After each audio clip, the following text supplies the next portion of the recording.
Dear Dhamma friends, we are going to start the 6th Dhamma discussion of this English medium retreat. We are conducting Nissarana. So we have received a couple of reports and we'll start the discussion with written reports. There are about 7 reports. Okay. Walking meditation was able to keep the attention on the foot without getting distracted for a fair period. Whenever the mind went astray, a thought popped saying, "You are far away from Nibbana," and immediately was able to lock the attention back to the sensations on the foot. Seated meditation. As advised, I dropped conceptualizing and tried to be aware of the arising and passing of various feelings. Breath became hardly visible. For brief periods, felt utterly concentrated, experienced a very straight and endless sort of attention, felt vibrations in my forehead area. This passed and again reappeared, continued like this till the end of the session. Other experiences. Reminded myself repeatedly to be with the object of contact when I noticed my mind had wandered. Could it be that when the other senses are open, it feels like the mind is quiet, but because of the input received through sight, sound, etc., are quite vivid, thoughts play a quieter role? Can you repeat that last statement? The input received through sight, sound, etc. are quite vivid. Could it be that thoughts play a quieter role because of the input? This thing. Possible. So that's why even in the Madhupindika Sutta, that is the whole theme. So all these different senses are in a way stimulating us. So we can't keep the mind quiet, and again we're being stimulated, we're being triggered, and we are tempted to think, and ultimately it leads to conceptual proliferation. So that's why the practice will be helpful. So as we continue the practice, there's a kind of a natural change happens in us. So even though now your eye still see, it is not that you become blind or you completely close your eyes, you can see. But now mind doesn't want to get involved. So that's a kind of a change, internal change that we are kind of expecting in a way. So it is not that we are artificially trying to do it, rather as a result of the practice it will happen. So that's why, as we discussed maybe even yesterday, that the advice given to Venerable Ba here becomes something practically possible. Now we feel it may be not possible, like when we see things, just to restrict in the sense, just to maintain only to the bare seeing, without even making a thought about what we have seen. And we hear sounds and we may hear it, but still the mind doesn't want to even think about it, doesn't want to even have a single thought about it. Still hearing going on. Similarly, the smelling, tasting, touching, and they are coming and they are going, but mind doesn't want to get involved. And similarly, there may be time to time certain thoughts, maybe ideas coming, but doesn't want to proliferate on that. Let it come and let it be and let it go. So this kind of a capacity being developed. So this is very difficult to explain in a way, kind of theoretical way, but as a result of the practice it is happening. So therefore, it is not that we expect complete sense restraint as such at the beginning. That is not only at the beginning, I mean continuously, that also a necessary fact to maintain certain amount of sense restraint. But here, even your eyes are open, still mind doesn't want to get involved. Even you can hear sounds, mind doesn't want to involve. But previously it's different. Whenever we see, those sights immediately trigger thinking. What we hear immediately trigger thinking and we start thinking. But now it is changed. So likewise, these are in a way the great benefits of the Vipassana practice, Satipatthana practice, that even though now you are quite vigilant and your eyes are open, you still see things, but mind remain calm, quiet, no thoughts even. Venerable Bhante, regarding yesterday's sermon, ditte ditta matang sute sutta matang, this takes place with passa. Therefore, does Vedana also happen immediately? If yes, is it then at this point that we have to let it go in the blink of an eye? you are talking about the blink of an eye, that part. So basically that means you have seen something, but now mind little agitated. Certain amount of Vedana has happened. That means already Vedana has happened. So we went to recognize it. We start now thinking. So we become somewhat shifted from our, say, bottom line.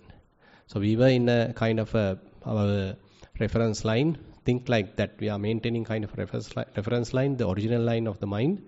But as a result of whatever this sense impingement, so we have shifted that. Now while being there, now Buddha asks us to practice. So either seeing this shifted state, excited state, being olarikang sankatam parissamuppanna. This is being roused. Or olarikang sankatang, this is conditioned. Parissamuppannang, this is dependently arisen. So once you do that, you return back to the original state, back to the equanimous state. So that indicates you have gone through certain kind of a feeling. Uppajjati manapang, uppajjati amanapang, uppajjati manapa manapang. So that means already certain amount of feelings has happened. So you may be agreeable to that, you like it. So that's why it's shifted. Now you need to revert back. So that has gone through the feelings anyway. Swamin Wahanse, you can't stop from passa, is it? That's my question. No, that's the thing. That's a very good question. Now we think, now this is a deep part actually Buddha explains. Even recently I also little understood it. Because it's really a deep part. So this is explained in the Mahanidana Sutta. We were actually discussing this even on last Tuesday. Now passa has two components. The contact has two components. One part is actually physical. The other part is mental. So say for example, when we see something, what is happening physically? Say our eye has some kind of a light sensitive, kind of sensors in a way. And that light rays go and make a kind of a image, inverted image in the retina.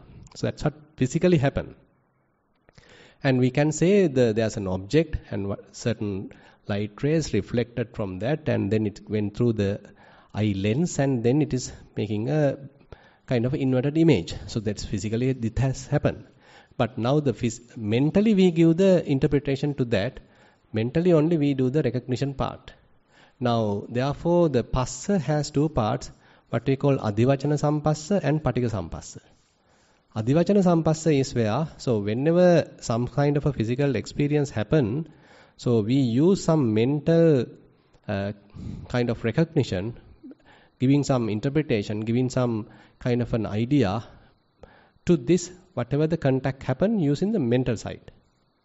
So what happened in this process after vipassana, as far as I understand, even though the physical contact happens still, but now the mental contribution doesn't come. Adivachana sampassa is actually related to the languages, related to our recognition, related to our conventions, related to our interpretations. So that part is now very much like not happening. So the adivachana sampassa is very much like inactive now. So we can say passa doesn't happen. Because in order for passa contact to be fulfilled, we need both. Physical part as well as the mental part. Now this adivachana sampassa coming through this the nama side. Vedana, sanya, chetana, passa, manasikara. So they are the nama side. And this is actually a theory. Now typically in the Parissamuppada we say avijja pacca sankhara, sankhara pacca vijnanam, vijnana pacca namarupang, namarupa pacca salayatanam, salayatana pacca passo. That is how we come to the passa. But omitting the middle link of salayatana, Buddha sometimes say namarupacca passo. Namarupacca passo. So this is also available in certain suttas. So that doesn't mean that it happens without the salayatana, but it is very much like inherent. So namarupa is the main contribution factor or dependent factor for the contact to happen. So that means it depends on the nama as well as the rupa.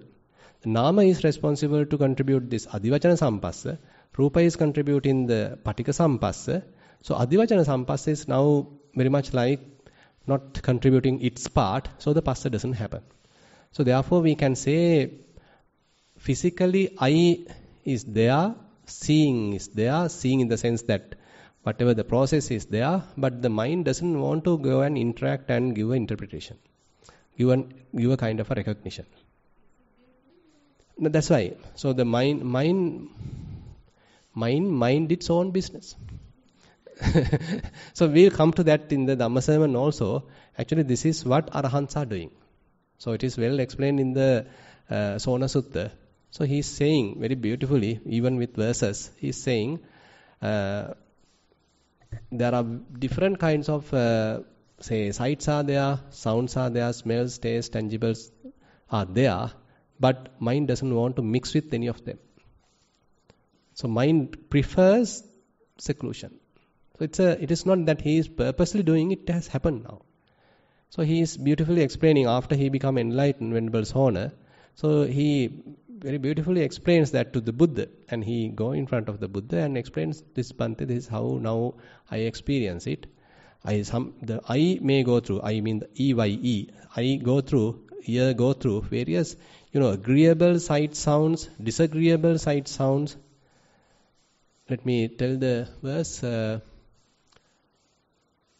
Samma vimutta chittassa bhikkhuno busachepi chakku veññaya rupa chakkusāpatang agaccanti. So samma vimutta chittassa bhikkhuno, that means the mind of a completely liberated person. So completely liberated, he is an arahant. Busachepi chakku veññaya rupa. So there are many sights in a way, forms. Āpātaṃ āgaccanti, now it comes in line with the eye. Chakkusa āpātaṃ āgaccanti. Amissī katamevassa cittaṃ hoti. The mind doesn't want to mix with this content, with this data.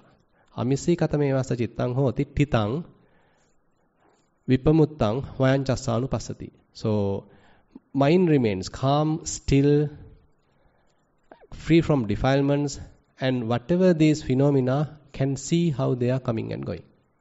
So this has become kind of unwavering kind of a mind now. So he is giving an example of a solid rock. Even though a solid rock may experience a wind blowing from many directions, it may be a huge wind, but solid rock remains as it is. No wavering, no shocking, no any kind of a movement to the solid rock. That is like the Arahant's mind. I can't say like that. You can't say that Vedana is not there, because Vedana actually a dependently arisen part, but that interpretation part, telling, okay, this is a beautiful Vedana, this is a pleasant Vedana, this is a bad Vedana, this is a painful Vedana. So that part is our own kind of a interpretation. So there's a significant contribution coming from my own biases, my own conditioning process. Internally I am experiencing, I am appropriating that to my experience. I am interpreting that to the experience. Now, say for example, assume that we prepare 2 cups of tea, and 2 of them are really, hot. And if we give it to 2 people, one may like it because he like to drink the tea hot, and he says, we have made a very good tea and I enjoyed it and I like it. Another one want to, make it little cool and then drink, and immediately if he tried it, then he say, I don't want it, you take it out. I don't want it, I don't like it. That means that the object doesn't carry really whether it is like or dislike, or say the, the sappa, dukkha, this sukha, dukkha is not a part of the object.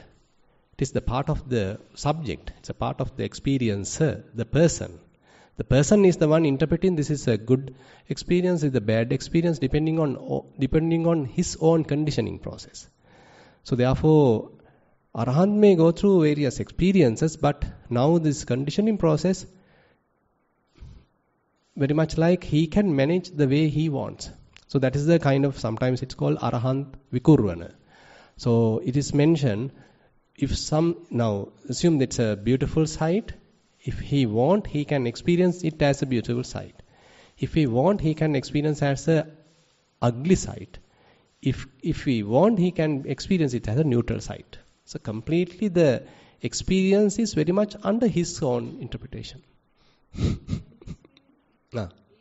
Not likable right now. Imagine you really like music. Mm-hmm. You see about a song. Mm. Earlier, this is my personal experience, I didn't want to listen to it because you get into it and you get involved. Now you hear the same thing, and it's not really upsetting, or I'm not going to grab it. And Correct. is that the reason? Yeah. And you are not purposely doing it either. No. So the mind doesn't want to get mixed up and again, start proliferation and become emotional and all that is now very much like absent. Mind doesn't want to do it. Still you can hear it. Yes. Still you can hear it. Yeah. That doesn't mean, by the way, that the beauty can't be experienced also. So we become then blunt and, completely indifference. That is also not the point. So beauty can be experienced as beautiful, but without kind of an attachment, without kind of a craving. Maybe a kind of an appreciation could happen, but without making it me, myself, attached or something like that. Yeah, not emotionally involved, Exactly. I think. Exactly. Yeah. That emotional appeal is not there now. Yeah. So now you can listen to music again. Thanks to God. Right. Yeah. Day 6, walking meditation. Tried different ways to walk. On the carpet, on the sand path, walk forward, backwards, on the curbs of the sand path. Felt different sensations in different ways. Tried to walk couple of rounds with eyes closed. The concentration was much stronger. I thought that should be it, but after consulting to other sisters, I realized walking with eyes open is to prepare us carry on daily life. That makes sense. I kept my eyes open from then on. Sitting meditation. Yesterday I got a chance to dana my blood to animal. A leech bit me. Today my mind started playing tricks. I felt a sensation like insect biting my arm. Quickly I opened my eyes and found nothing. It happened again, still found nothing. At the third time I just let it be and the sensation was gone. Realization, it was all mind-made. It is always easier to get into deep concentration when following Bante's instructions. Maybe it's because by following instructions, I don't need to think what to do. Less thoughts. I didn't feel leg pain in the last several days.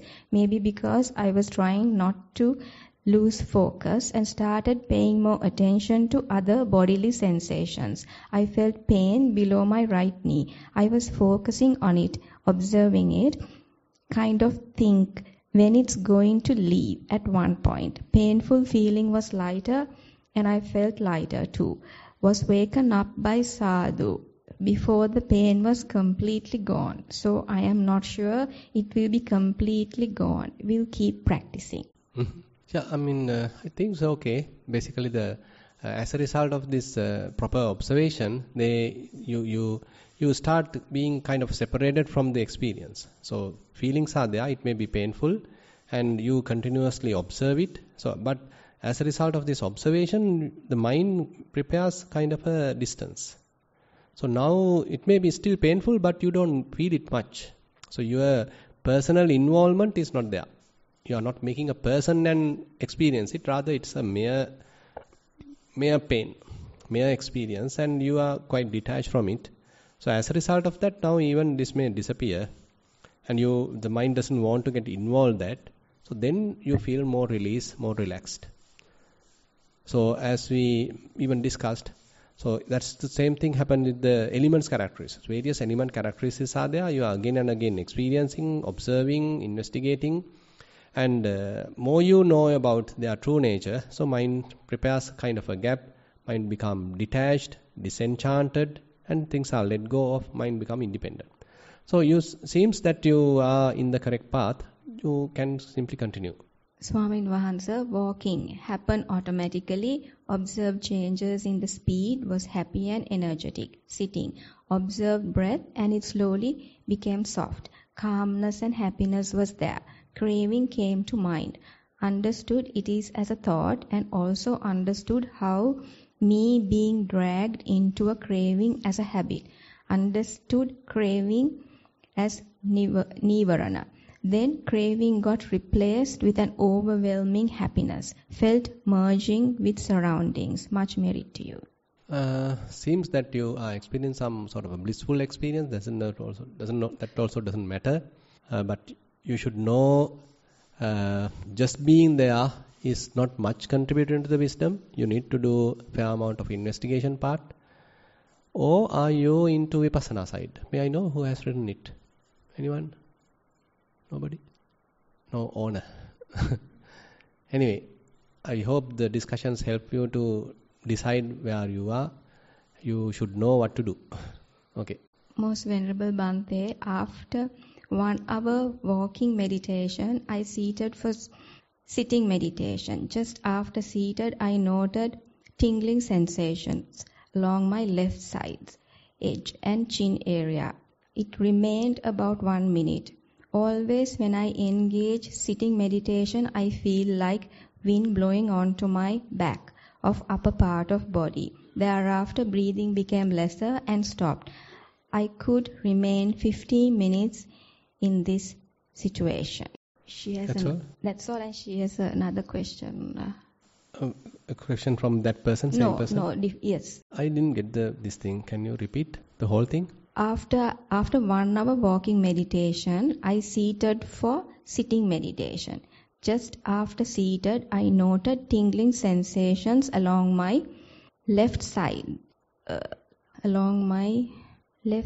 of nose edge, left side of nose edge and chin area. It remained about 1 minute. Always when I engage sitting meditation, I feel like wind blowing onto my back of upper part of body. Thereafter, breathing became lesser and stopped. I could remain 15 minutes in this situation. Good. That you can continue. So basically, you know these different sensations can happen. We have no control in a way. So we can't say this is going to happen here, you should happen there. So we have no control at all. They happen by themselves. And we don't know where the next sensation going to happen. So this is actually the non-self part we are learning. We want to have some consistent way that these sensations to happen, but they don't follow our wish. And we want them to disappear quickly, but they don't follow our wish. And we want maybe pleasurable sensations, but maybe the painful sensations happen. So likewise, all are beyond our control. So this is what we are learning through experience. So by knowing it, by seeing it, going through it, so mind gives up. So mind naturally start giving up. So, and whatever the sensations, now if it is frequently happening closer to your nostril, doesn't matter. Start watching it, how changing it is. So it becomes a very good resource for you to learn the impermanent nature of the sensations. And once you are being very much like learn from that, so the mind become more matured. Sort of it become matured with the wisdom in a way. Yeah. Kindly explain the difference between kamma and keles. Kamma and keles are two different things. So basically, now chetana is the kamma. So that's the easiest way of telling it. Chetanaham bhikkhave kammang vadami. So different volitional activities are there. Volition is important. So we have volition. So the kind of an intention is there. So this intention may be supported by the lobha dosa moha, or this intention could be supported by alobha adosa moha. That means lobha dosa moha, they are the, this akusala mula, the roots of the unwholesome side, greed, hatred, delusion. So if our intention being influenced by greed, hatred, delusion, then we are doing maybe an akusala karma. So then we may have some kind of a repercussion, kind of a consequence according to it. Another intention may be there, which is influenced by alobha adosa moha, non-greed, non-hatred, non-delusion. So as a result of that, we may be doing a good thing, good activity, maybe a bodily activity, verbal activity, mental activity. Now it becomes a wholesome karma, so we may get the wholesome results. So the karma to operate either wholesome or unwholesome, there is a influence coming from these roots of wholesome side and the unwholesome side. So we can say if it is kilesa, that means the unwholesome side.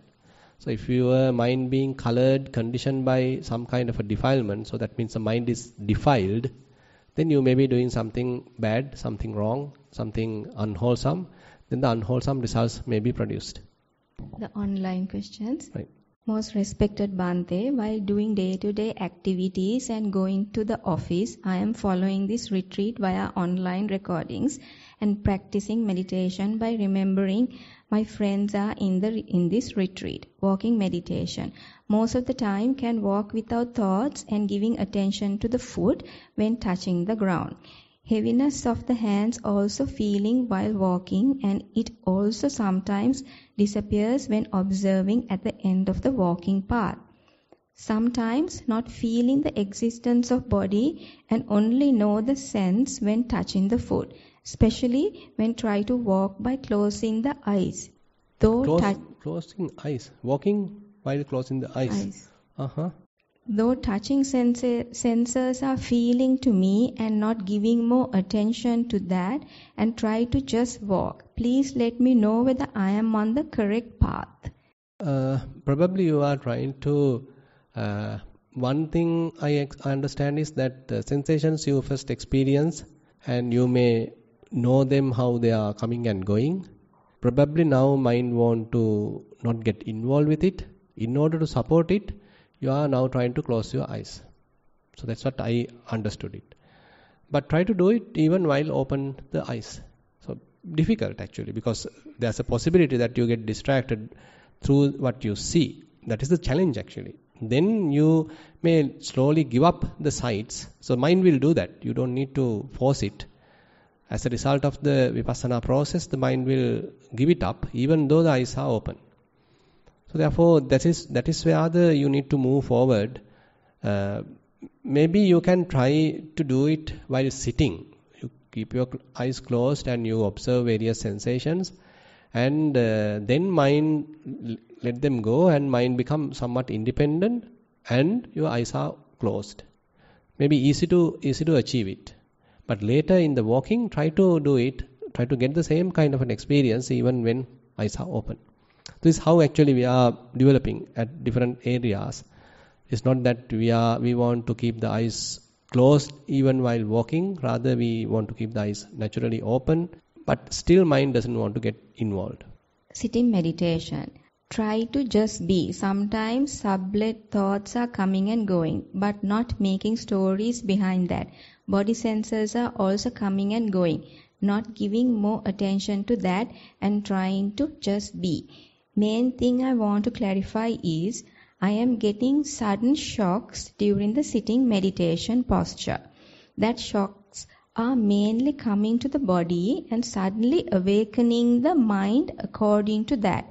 But I know I did not sleep. Sometimes I can observe the mind movements and it is like going to another place. I think I want to be mindful further to explain the situation clearly. Bhante, could you please help me to clarify this situation according to the Dhamma points? So these sudden shocks, different possibilities are there.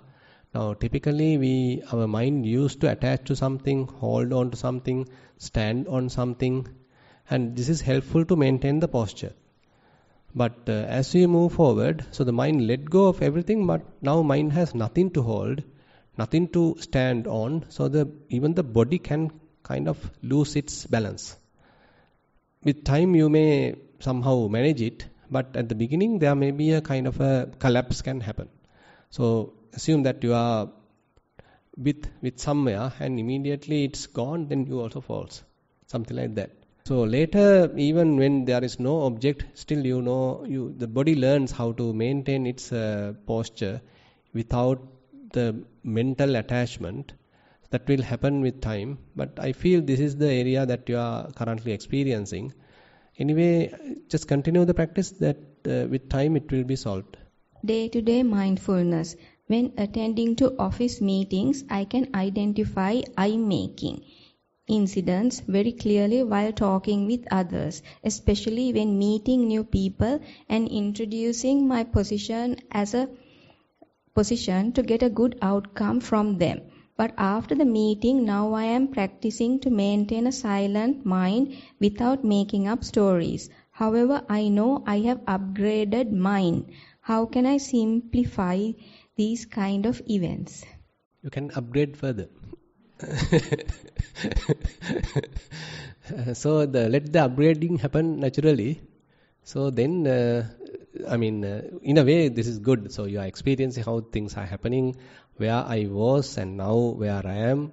And even though the office matters and all that old patterns are still going on, now I am careful not to make a self. But here we have to be in a way careful that in the sense, now say you have to play an administrative role. So are you not playing that? So don't you want to become someone during the meeting? Say someone is playing nonsense and talking nonsense. So what are you going to do? Assume that you are the key player there. So you are the CEO. So what are you going to do? Are you going to stop him or you simply mind your own business? Have to stop basically. So at that time you are playing a role. That's the point. So you know that Buddha how much stern at some occasions, very very strong, very very stern, direct decisions sometimes, and even blame the monks. That's it. So he is playing that role at that time. So, but knowing that there is no person, that's the interesting part. Very beautiful in a way, this Dhamma. So you can still become an administrator, but knowing this is a temporary role that I am playing, which is necessary by the occasion, isn't it? So that occasion, say I am the administrator, I am the leader, whoever.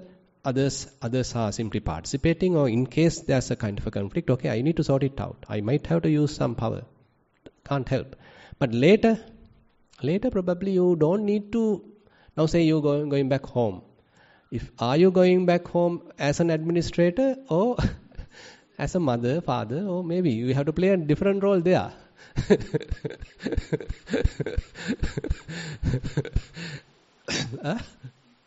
Yeah, exactly. They want to play the administrating role at home also. Then you get the other side. So basically we should understand we are playing kind of a temporary roles here and there. So I need to play that properly. Otherwise I might fail and the whole company or whoever the thing will fail. And but knowingly this is not something me or myself. I am just playing a role. Yeah. Venerable Bhante, primary object focused on the feeling of inhaling and exhaling at the upper lip area. As I mindfully focused on the primary object, after I had overcome the painful bodily sensation and continued to stay focused, I saw a human-like eye right in front of me, passing from left to right. Can you repeat that part? I saw a human-like eye. Human-like eye. Mm-hmm. In front of me, passing from left to right. Sometimes this human-like eye stayed in front of me as if it were looking at me, and it disappeared. I've experienced this 3 to 4 times throughout my practice, and I labeled it as an eye. Venerable Bhante, am I doing the right thing by labeling it? Seeking your kind, generous advice. Don't know whether this... are you practicing, there's a possibility that when you practice, say, metta meditation, so you imagine that there's a person in front of you, he's something lovable, I am loving him, I am showing loving kindness towards that person again and again. So this person become more and more pleasant, he's having a slight smile now, he's so happy.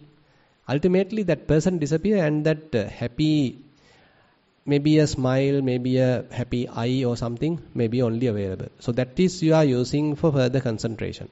So this can happen, it has a purpose. But on the other hand, say from the beginning or from somewhere you feel there's something like human eye is appearing and it is going in front of you, it may be a kind of a hallucination.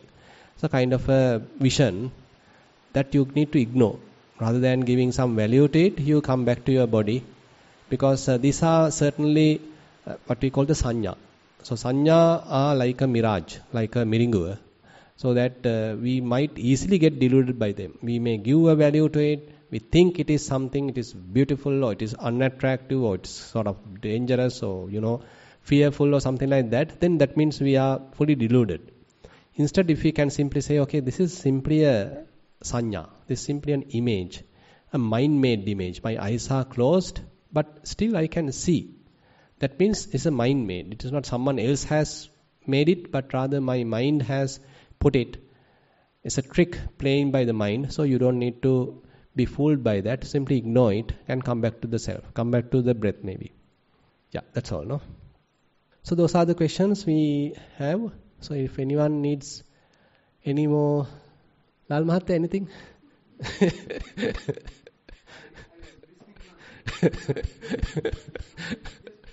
Hallucination? So that, when you say that rupa form is contact with the mind and with the consciousness arising, and that is cognizing and keeping with the human mind, right?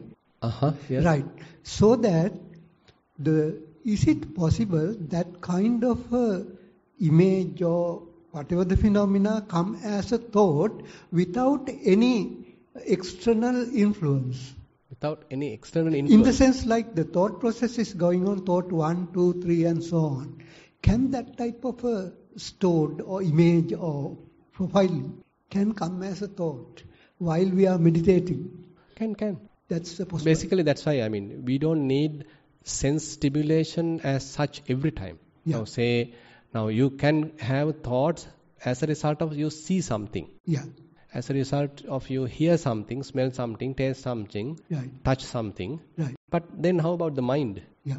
The mind itself can imagine things. Yeah. Mind objects. Mind objects are there. So, while your eyes are closed and there is no particular sound as such, but still mind start thinking. Yeah. And the other question is that whenever the thought comes based on, can there be a thoughts come in without basing any kind of experience captured by senses? So this That's why the imagination actually, are there. I have a kind of example for that. Now say for example, if I say somebody to draw an alien, he will draw an alien with eyes, ears or something. Yeah. But he never draw that we have not seen. Correct. So then is it possible to come thoughts without any past experience? That's why the imagination part is possible. So we have the capacity to imagine things. Yeah. To become, the kind of creativity is there in our mind, completely, kind of unexperienced thing. Unexperienced means that through our eye, ear, nose, tongue, body, we haven't experienced anything as such, but still we can imagine and create something. That means composite thing from the experience components. Let's say composite. that the particular object is not seen and we have not done. But whatever you have seen from various experiences, component A, B, C can be... Maybe. It's kind of combination of all that. Yeah, composite and come as object. Can. Okay, thank you. Actually very complicated if we try to see the content. Yeah. So the content can be contributed from many directions. Yeah. So we can't exactly even recognize, from which part actually this little component being influenced or something like that. Very difficult sometimes. Yeah. But that's why we discuss in the Yavakalapi Sutta that Buddha discussed different causes for thought formation. Yeah. One could be driven by the manjana, the imagination. Yeah. So, and the next one he say about the agitation. Say what that injana means kind of an agitation. That is because driven by the craving. And then the pandana, that is because when you are attached to something and it changes, so you become somewhat shocked, somewhat trembled. So that also generate thoughts. The other thing is because of the papancha, that the mind has the tendency to proliferate, diversify things. So that is also contributing to prepare thoughts. Last one is the comparison, the measurement that we have, the mana, the conceit. So likewise, Buddha explained in this Yavakalapi Sutta, these 5 possibilities are for the thought generation in a way. Because when I examine whatever the thoughts comes to me, I always feel that somewhere in what particular time, framework of a time, that has been experienced somewhere. Without experiencing kind of a thing, like what you said about that composite items, like a sort of a mental object. No, anyway, rather than say you finding exact reason, you can understand whatever they are subjected to change. They are subjected to arising and passing away. So then, say, even without too much bothering about it, you simply drop it. Because you know that, I mean, even you are trying to find out exact reasons and all that. So, but anyway, they are impermanent. Either they are being what we have experienced, or it is imagined, or whatever the thing, still, ultimately, all these products, all these thoughts are impermanent. Yeah. Okay, if there are no more questions, you have something? No, right. Okay, then we'll wind up the session and we'll have the last Dhamma sermon at 4 p.m. Thank you very much.